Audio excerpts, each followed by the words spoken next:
Hello students, welcome to English Classroom. I'm Dr. Suchitra Singh, Assistant Professor of English, VGDC, Vidyanagar. Today we are going to do a poem prescribed for semester 4 by Osmania University for BA, BCom, BSc and DPA, right? So let's get going with our poem. Right. So the poem that we are going to deal today is about ecology, right? I think every one of you are aware what ecology means, right? So now let us, before I can get into the poem directly, I would like to ask some questions related to this poem, through which we can go into the poem so that we can understand exactly what the poet is trying to tell, right? So there are certain questions I want you to answer and then we'll check with the answers, right? Do you know what India's national flower and national tree are? We know that every country has its own national flower, national country, national animal, national color, right? So do you know what India's national flower and national tree are? Do you know the name of a wish-fulfilling divine tree that is mentioned in Hindu mythology? If you know, what do you think is the symbolic significance of that tree, right? So let us, if you know the answers, just jot down and let's see if your answers are right, right? Well, we know that the national flower is lotus, right? And our national tree is banyan tree. Now, these examples show us that, when we have taken banyan tree, there was some purpose behind it because the uses that the banyan tree gives us, right? And the national flower is said to be lotus, which most in the Hindu mythology, it is said to be a sacred flower on which the goddesses is being seated. So this is our national flower and this is our national tree. Excuse me. There was another question that I asked. Do you know the name of wish-fulfilling divine tree that is mentioned in mythology? If you know, what do you think is the symbolic significance of that tree? Well, the answer is that the wish-fulfilling divine tree is, in Hindu mythology, is the Kalpavriksha, right? Where most of the sages and hermits sit and meditate, right? Now, the symbolic significance is that any tree is a giving tree, and as such, every tree is wish-fulfilling tree. With due apologies to any religions, I would like to talk about what the Hindu mythology says is that it has been always ridiculed that Hindus try to pray to the trees or animals and all, but it was all because in those days people were not very educated, and if we tell them not to cut these trees, they would not believe. So they had given it a significance of divine significance so that they do not do that. And most of the trees that we worship are either having medicinal value, or there are some trees which give oxygen, which is an essential thing for us to survive, is that gives oxygen both in the morning and night as well. So to preserve such trees from being destroyed by people for their selfish needs, they have given a divine aspect to certain trees. And we also have certain trees which are considered as poisonous, for which we don't go underneath and sleep because that may cause ill health to us. So the Hindu mythology is more scientific in its approach and has always been protecting the ecology by protecting its trees. So this tree is called as Kalpavriksha tree, right? And in that sense, Hindus believe that every tree is a wish-fulfilling tree, right? Now, you also know that traditionally people spend a day and have family lunch in the woods or in a garden under the tree. do you know in which particular season this outing takes place? If you know, what do you think is the significance of this custom? Now, see, the very culture of India is imbibed in such a way that from ages we have been protecting the nature, which is the need of the hour and the cry of the hour today. So, what is it? Which is the month that we celebrate? Like every year, this comes and people go out during this season and spend some time under the trees. And if you know the answer, let's check. The answer is it is Kartika Masam. Now, during this month, families go outing and spend time under the amla tree, right? Now, the amla has many medicinal values and is believed to have spiritual significance. So, this is what I was trying to say, that Hinduism is based on science, that it has a scientific value for everything that they do. Even the cobra snake that we worship, you know, in India, there are too many cobra snakes, and then people tend to kill them out of fear. But the venom of cobra is helpful in so many medicinal values. So it is that is with that reason, you know, it is being protected. So in this way, we always protect nature, and we know that the result of so many things happening around the world, that is tsunami, earthquakes, all this is because we have forgotten to protect our nature. So once again, this poem is here to tell us that we need to save our earth and we need to protect our nature. And you know that government is also doing so many things like tree plantations and all, right, to bring back the lost glory that we have. So these questions that I have asked is also related because it is related to the poem which speaks about ecology and how we need to protect our earth, right? So this is the month that we go there. Now, you know that India also observes an annual tree planting festival. Do you know what it is called, when did it start, and who started it, and why was it started? Well, if you know, that annual tree planting festival is called Van Mahotsav, right? It was started in 1950 by the then Union Agriculture Minister K.M. Munshi. Now, before, even in our mythology, it has been said that we give a lot of importance to trees. That is not that because it is something divine, but unless we don't give a divine status, people tend to cut it off. And today, as people have been acquiring in education, they feel that these are all superstitious beliefs, but they forget to see the scientific reason behind what was said. Maybe in those days, those people needed those stories to protect the trees, but today we don't need those stories. But being educated, we are worse than the illiterates. We are trying to just cut down the trees for our selfish motives. So again, once again, you know, to bring back the past glory, the then Agriculture Minister K.M. Munshi has started a Van Mahotsav tree planting festival so that trees can be grown for the growing population. The oxygen that we need is more important, right? So so these are the questions that I've asked, which relates, and this has a direct in connection with the poem that we are going to do. So, having asked all these questions, now let us try to define what ecology is. What do you understand by the term ecology, right?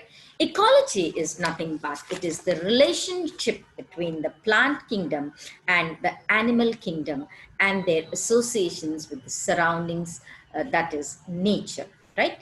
In other words, the study of relationship between organisms and their environment and balance between these relationships. So what is ecology? Ecology is the relation between the plant kingdom and the animal kingdom and their association with the surroundings, that is nature, right? Now, before we could deal with the poem, let us know about the poet, right? The poet or the author who has written this poem is A.K. Ramanujan, who is also known as Attipati Krishnaswamy Ramanujan. He was born in 1929 and he died in 1993. He was a poet, translator, and a folklorist, right? He was a folklorist, philologist, critic, and cultural historian, right? Born in Mysore and educated in Mysore, Pune, and Bloomington, USA, Ramanujan was a professor of South Asian languages and civilizations at the University of Chicago. While the range and variety of his work offer evidence of his scholarship, his poems are marked by gentle irony and deep reflection of human relations. Ramanujan once observed that he was the hyphen in the phrase Indo-American, and his works display an intense engagement with Indian traditions and culture on one hand, and with the modernist issues such as transnationalism, hybridity, and transculturation on the other hand. So Ramanujan was a person with great knowledge who balanced with the old traditions and modern concepts and has talked about all these concepts in great detail.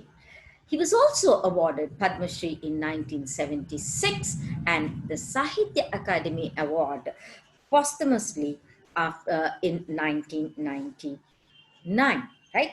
That is, he was posthumously means it is after his death that he was awarded the Sahitya Akademi Award, right?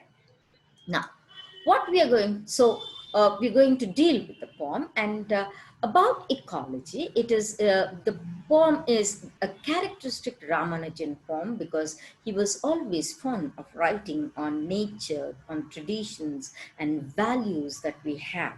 So this is one of his poems which talk about nature and conserving nature.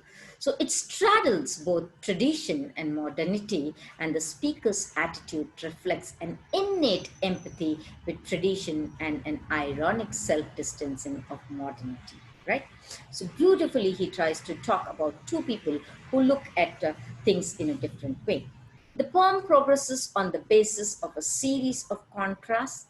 The speaker's initial rage against the trees and his concern for his mother's health, his rage and the mother's stoic acceptance of her discomfort. So it's all about this, and the speaker's seemingly unsentimental view of trees and his respect for the mother's sentiment and so on.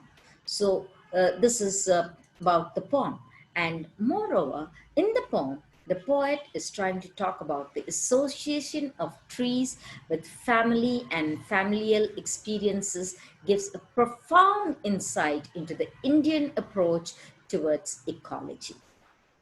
The poet skillfully maneuvers connectors and punctuation marks to conclude the poem in one single line.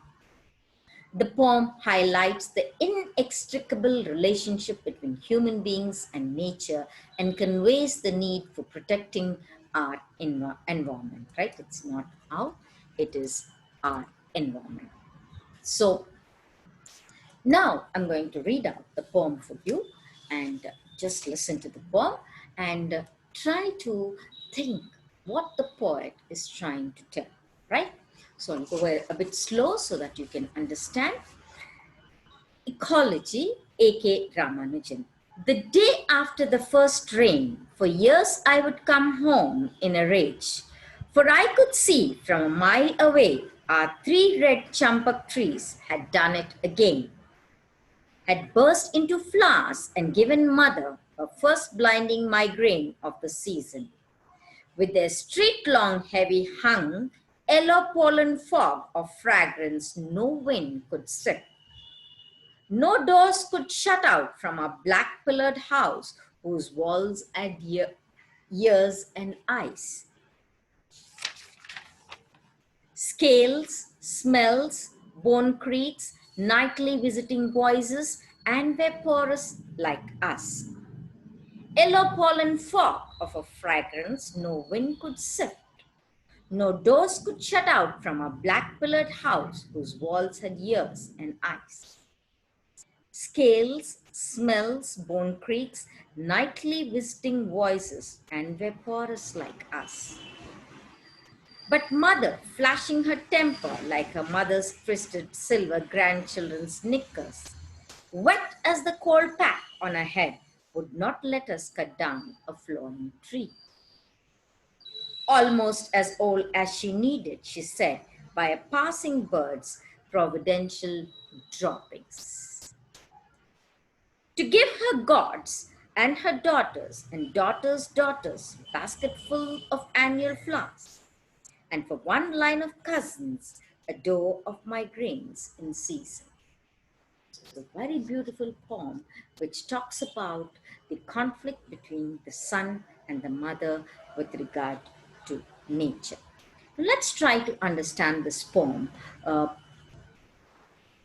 line by line. Well, we could read it at a stretch. It's written in one stretch, but to analyze the poem, let's try to read it line by line. Now, in the very first few lines, the poem starts by saying that the day after the first rain, for years I would come home in a rage. Now, the poem opens with a beginning of the rainy season, that is, the first rains of the season, and the first rains initiates the action in the poem, right? The speaker, the minute the first rains have started its blessings on earth, the speaker shivers in anger, and so here the poet is trying to portray the relationship between man and nature, and he also tries to discuss the man's changing attitude towards nature and his relationship with nature. So the day after the first rain, for the years I would come home in rage. For I could see from a mile away our three red champak trees had done it again. Now, in these lines, he's talking about the champak trees that are in his courtyard, that is there, and he's walking and coming, and he could see from a mile away that these three red champak trees are playing its game again. We do not know why he's so angry, but he is angry because he can smell the blooming champak flowers, and this reminds him of the sufferings his mother will go through. That is, his mother has bouts of migraine. So the poet states that the sight of the first rains brings shivers and anger in the poet, because during these rains, the champak flowers are they bloom, right? And so he says in this next stanza, for I could see from a mile away our three red champak trees had done it again, had burst into flowers and given mother her first blinding migraine of the season. Now, here we understand why he is so angry. The moment the first rains have come, the poet is so angry that he is returning with rage and anger. And he says that he could see those trees from a mile, that the three trees now, because with the first rains, the flowers open up, right?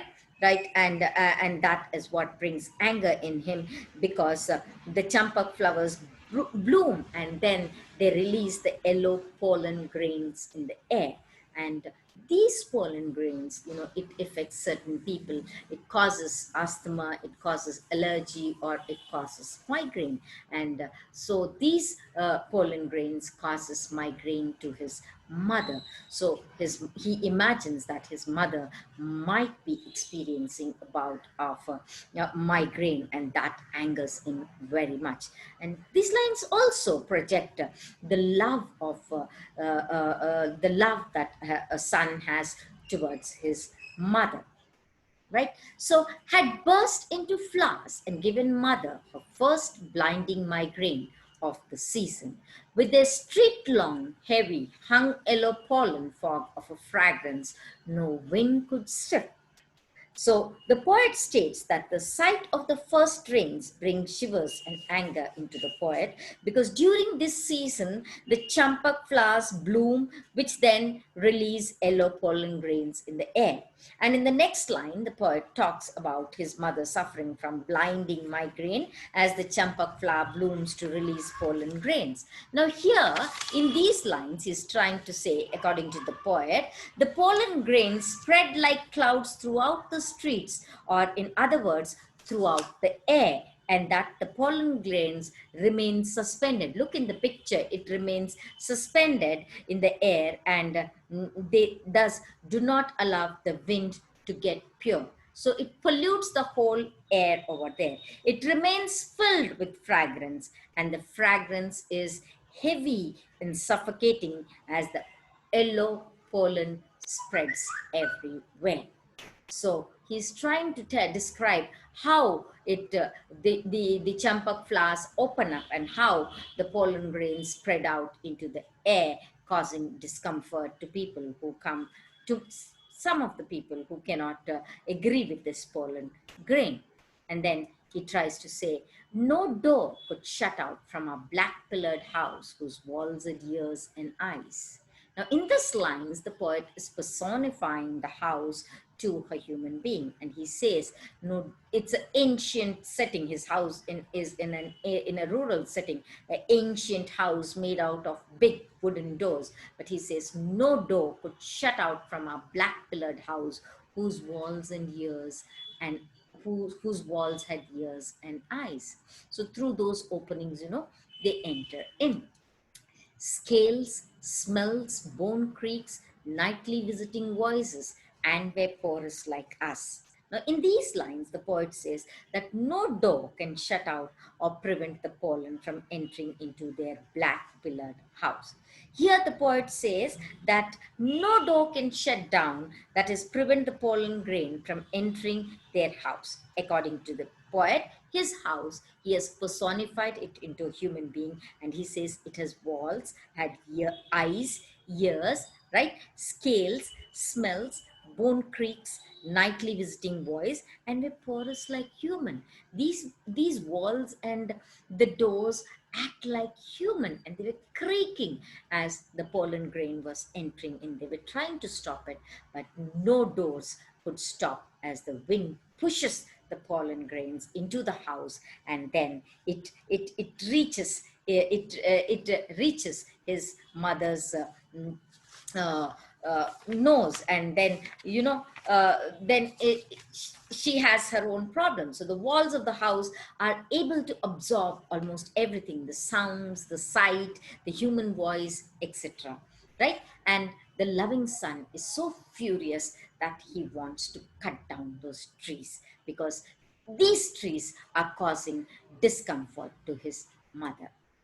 But mother, flashing her temper like her mother's twisted silver grandchildren's sneakers. Now, like how these wires that hang there, the clothes of children, her mother's head is twisting with pain. No matter how much of pain she is having, the moment the son says that he wants to cut down the trees as it causes trouble to her, the mother retaliates with anger and refuses to permit him to cut the tree. The poet compares her anger with the twisted silver, right? That her mother's head is twisting with pain, with migraine, but she's so angry that she does not allow her son. She says the tree is now, she says in the next line that almost as old as her, seeded, she said, by a passing bird's providential dropping. So she says that the tree is as old as her and had been fertilized by the providential droppings, passing bird by chance, which is considered as a good omen, right? Now, generally, fertilization takes place where, the agents that take this pollen grain from the flowers to different parts, and again, nature on its own develops into new trees, that is through wind, through birds, right, animals. They take it and scatter it in the other parts of the areas, so that the greenery continues to grow. So she says it was a sign of good omen because this bird has, by mistake, as it was carrying those grains, put it there, and that has brought these three chunk of trees. So she believes that the bird seeded the plant so that a line of cousins, or on the other hand, every new generation may be able to benefit from it. So here, but mother flashing her temper like her mother's twisted silver grandchildren's knickers, almost as old as her seed, says that almost as old as her seeded, she said, by passing birds providential dropping to give her gods and her daughters' daughters basketful of annual flowers. Now she says that this bird has, in blessing, dropped those droppings in their courtyard so that they may grow into trees, and those trees might, those plants might give them. Give a line of cousins or the new generation a basket full of flowers, annual flowers, to offer to their gods and also to decorate in their heads, right? So she says that she would not give any permission to the sun for so that he cuts down those trees. She says that this is as old as me. See, here Ramanujan is trying to show how the families were bonded with nature, how Indians worship nature or consider nature, animals as a part of their family. We tend to even respect a dog, we tend to respect a cat, we tend to respect trees. So that is what Ramanujan is trying to project and show to the world, that the Indian culture is scientifically so very well molded that we tend to have a family bonding. She connects the trees to her, and she says, when I was born, these trees were fertilized on the ground by the droppings of a bird, and they are of my age. So it's like, if you're going to cut those trees, it's like you're going to cut me. That is the bondage that the older generation had towards. They might have been illiterate, maybe, but they knew the value of the trees, so they never ever gave permission. Nowadays, because the trees are shedding a lot of leaves and the garden is becoming dirty, we tend to just simply cut away that, right? But we forget that these are the trees that give us oxygen, and these are the trees that help us to live our life. So, Indian mythology celebrates, as I asked you all those questions, it celebrates all these festivals to again and again imbibe these teachings in everybody, that how important every aspect of nature created by God is to us, that we need to enjoy this nature. We have to take every advantage of this nature, as well as give back to nature the due respect that we need to give it, right? So she believes that the trees provide many basketful of flowers. See, here she says, and for one line of cousins, a dower of my grains in season. So how beautifully she says that she believes that the trees provide many basketful of flowers to be offered to gods and to her daughters and daughter's daughter every year. Although the trees would give terrible migraine to her, she doesn't mind undergoing the pain every season. But she says, I can value the value that these plants are. So she angrily protests the idea of cutting down the trees, even though she's suffering very badly from this migraine. So, the poet in this poem tries to show the difference in the view of people belonging to older generation, that is his mother, and those belonging to newer generation, right? The old have emotions, memories, beliefs attached to ecology. and the mother protects nature despite the discomfort caused by the pollen grain. She has a kind of emotional attachment towards the champak trees. On the other hand, her son is very practical. Now, he says that no, in no way are the trees useful to us. And not only that, they're causing a lot of discomfort to my mother. So I would rather have those trees cut down. So he has no emotions attached to the ecology or trees, and he decides to cut down those trees. So very beautifully, in this poem, Ramanujan tries to uh, talk about the preservation of nature.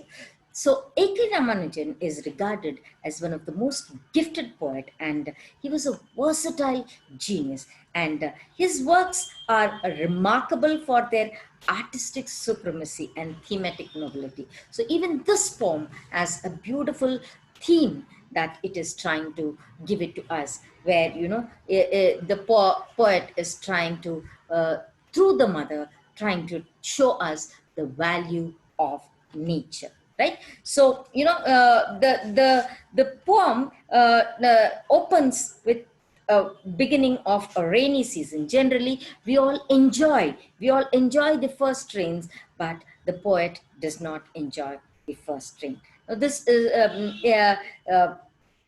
because it makes the three red champak trees in the speaker's home sparkle with blooming flowers, and that makes the speaker burn with anger, because the yellow pollen from the flowers inflict blinding migraine to his dear mother, and he cannot see. Now maybe from one angle, if we look at the sun's point of view, the sun is having that, here again the poet is trying to show the bondings that the families of Indians have towards their parents.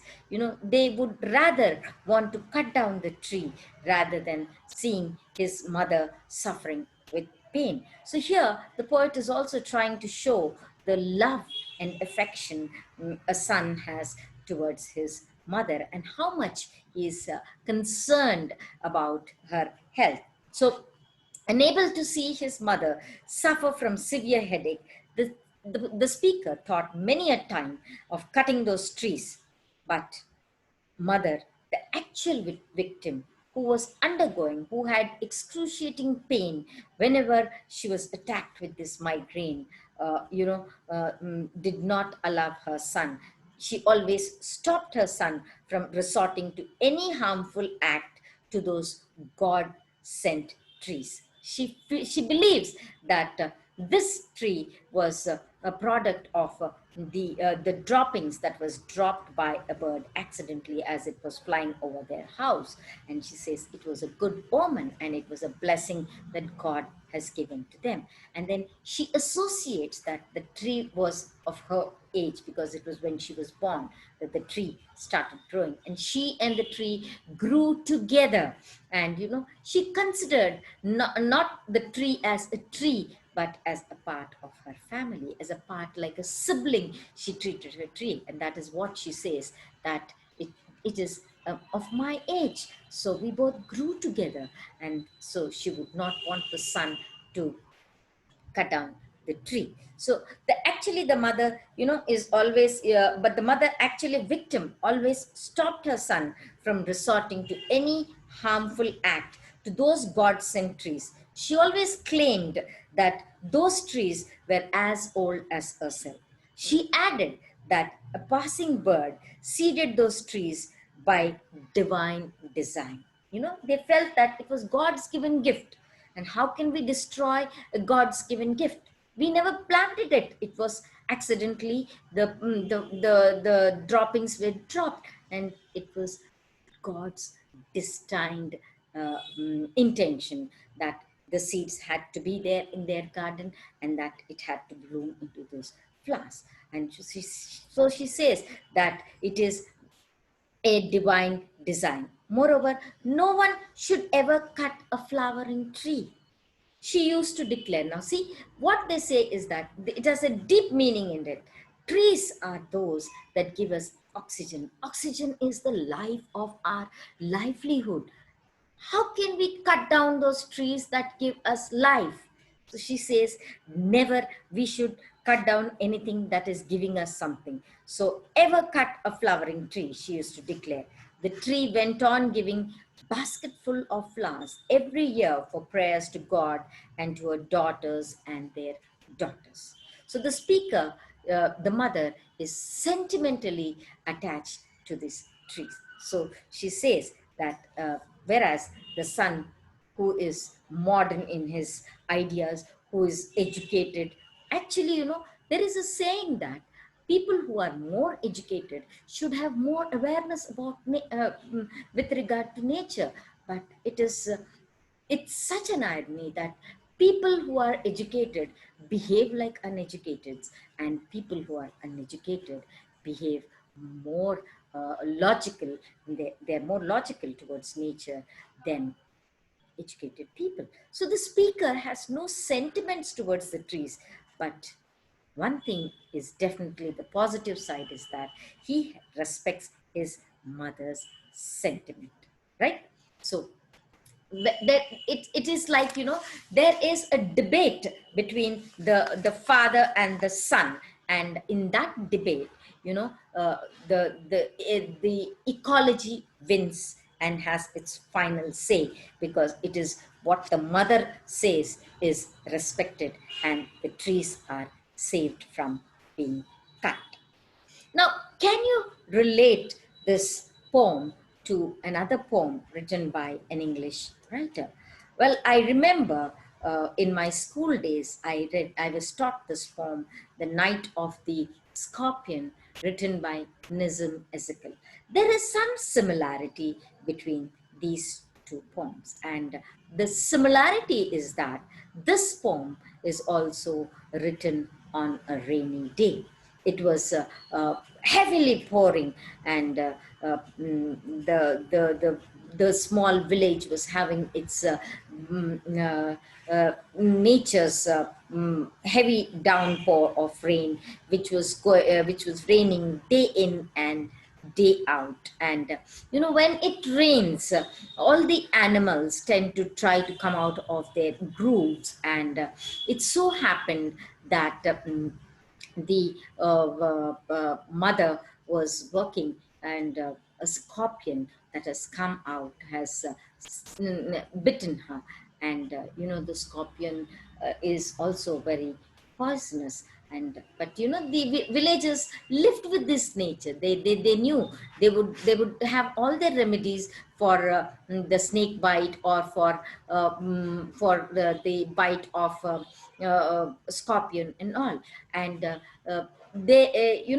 she was suffering with excruciating pain, and everybody in the village, one by one, is coming and visiting and looking at the mother and praying that she will be saved, trying to stop the poison from being spread over.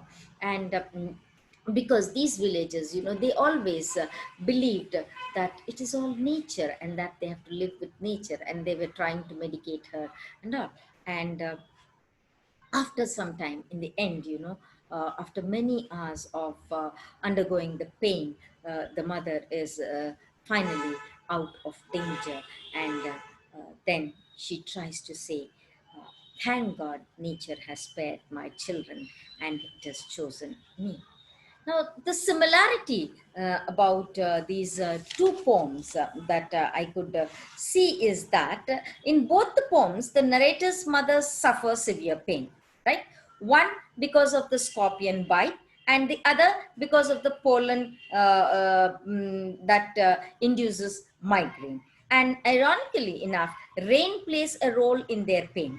Both the mothers suffer their pain in stoic silence. They never complain about that pain, right? Both are devotional, and both want their children to be free from pain, right? Now, in Ezekiel's poem, the narrator's father is rationalist, like how the son is rationalist over here, and he wants to find where that scorpion is, and you know uh, wants to see to the end that of that, right? So and he does not believe in all these things of those medicinals or whatever they're trying to do. So both want their Rama, the speaker himself. Now, even in this poem, the speaker himself is a rationalist, and superstitions dominate in Ramanujan's poem. And he says that certain superstitions are good, which can protect our nature. So very beautifully he compares these two poems. Then I would also like to talk about another folk tale, that is a flowering tree, which Ramanujan translated and named it as a story of woman's ecology. Right now, a flowering tree is translated from Kannada to English by Ramanujan himself, and he termed the story as woman ecology. In the story, a girl turns into a flowering tree with the help of magical gift. After the required flowers are carefully plucked, she turns into a girl again. If the tree is hurt, the girl is hurt. When the tree is cured of its first, then only does the girl gets relief from her pain. Thus, the girl and the tree are treated as one entity. So, through this story, they're trying to say, do not hurt trees. If you're hurting trees, then you're hurting yourself. So, uh, this in the poem of ecology, there is no such sense of physical oneness, but yes, there is emotional oneness. So there is a connection between his story that he has translated to the poem that he has written, how the mother is emotionally connected to the poem, right? So this is clear when she says that the emotional oneness is very clear when she says that the tree is as old as herself. So very beautifully, Ramanujan tries to again evoke the responsibility of every individual, that we need to share, we need to protect our nature, and how we need to plant our trees and protect our nature. So very beautifully he tries to show that how the old generation had been giving it a divine significance, and trying to, now also we are celebrating this Kartika Masam and Vanam, all that Vanam, but we are just doing it as a part of culture, but that emotional attachment is lost in us. We are not preserving those trees. We are not understanding the value that trees are a part of life. And if trees are there, we are there. And if we are there, trees are there. That is what the story of a woman's ecology tries to tell, where, the poet tries to say that if you hurt while plucking the tree, the girl is hurt, and the girl cannot be cured unless the tree is cured. So very beautifully through this story also, Ramanujan, who has translated this story, tries to tell us that do not hurt nature. If you are going to hit nature, nature is going to hit back to us. Don't you think this is what we are witnessing today? We have not heard words like tsunami. We have not heard words like floods. We have not heard that this sort of rains that recently also I read that Bombay is totally in floods. That is because we have stopped growing trees. Trees are that can save us from earthquakes. Trees can save us from tsunami. Trees can save us from floods. Knowingly, this generation do not want to protect nature. So I think as youngsters, you all will wake up. It is a wake up call for every one of us to plant trees, to protect trees. No matter, even in our balconies, we can have trees, right? We may have certain inconvenience with them. Yes, too many trees, maybe mosquitoes might come. Maybe you will have a lot of cleaning to be done. But then try and associate with yourself with nature. Nature has so much to give it to you. Whenever you're depressed also, nature helps you solve your problem. Nature has a problem to all our problems. It has a solution. Sorry, nature has a solution to all our problems. All we need to know is to connect ourselves with nature. So it's a very beautiful poem where once again I would like to end it by reading the poem to you all so that you listen and enjoy. The day after the first rain, for years I would come home in a rage, for I could see from a mile away our three red champak trees had done it again, had burst into flowers and given mother her first blinding migraine of the season. With their street-long, heavy-hung, yellow pollen fog of a fragrance no wind could sift, no door could shut out from a black-pillared house whose walls had ears and eyes. Scales, smells, bone creaks, nightly visiting voices, and were porous like us. Yellow pollen fog of a fragrance no wind could sift. No doors could shut out from a black-pillared house whose walls had ears and eyes. Scales, smells, bone creaks, nightly visiting voices, and were porous like us. But mother, flashing her temper like her mother's twisted silver, grandchildren's knickers, wet as the coal pack on her head, would not let us cut down a flowering tree. Almost as old as she, seeded, she said, by a passing bird's providential droppings, to give her gods and her daughters and daughters' daughters basketful of annual flowers, and for one line of cousins a door of my grain in season. See how beautifully the mother, despite the pain, could protect the nature. So let us all put our hands together and protect nature and give a better world for our future generation. Thank you very much for listening to this poem, and I hope you take the message forward and do something, each one of us do something to protect our nature.